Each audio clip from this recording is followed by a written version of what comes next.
Hi, and welcome back to another edition of the Toll Files. We're being joined by my friend, I can actually say that, because we had a great time out doing the cyclocross stuff last year, but this is Nat Ross. Welcome, Nat.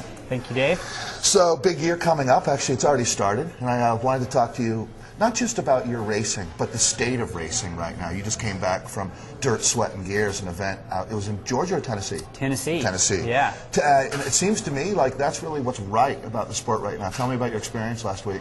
Yeah, last week was phenomenal. It was one of those events that's truly mountain biking. You'll see every now and then an event pop up that is the true spirit. It's reenacted. There's camping. You drive to the event. You're drinking a beer afterwards. It's grassroots style.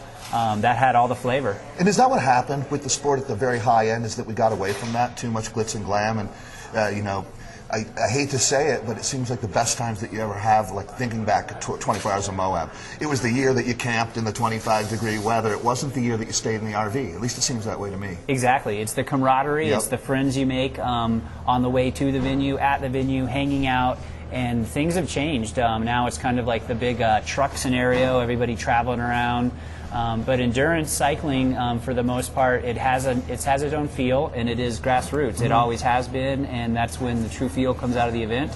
It's not one where you stay in a hotel, get a massage, you're pampered, you show up with 6 different bicycles, you're out there testing tires. It's more survival mode, sure, whatever it takes to get there, and then finish the race and then hit the road. Yeah, but I guess what we're getting at, that was the whole charm of the sport, was that survival attitude that you had. And as you used the word camaraderie, I think that's perfect. Is that, sure, I mean, go back to the, you know, in the mid 80s into the early 90s with mountain biking, and you saw a lot of people looking out for each other. Then, I mean, you know, when you look at the business model, all those big trucks, it didn't work out, did it?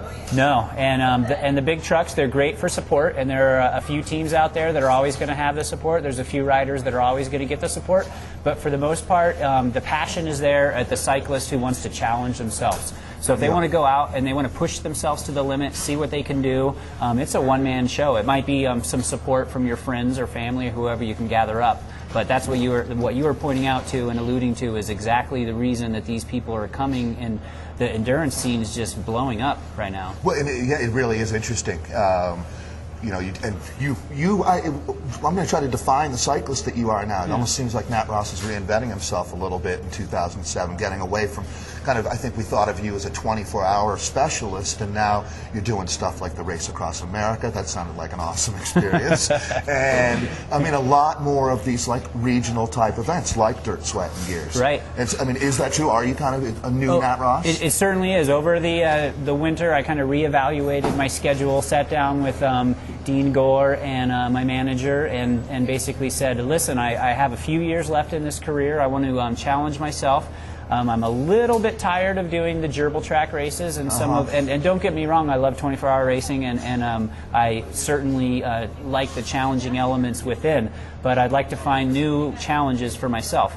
And I've never done a 12-hour race till Dirt, Sweat, and Gears, so I wanted to go do that. I wanted to travel around in the Tribeca a little bit more.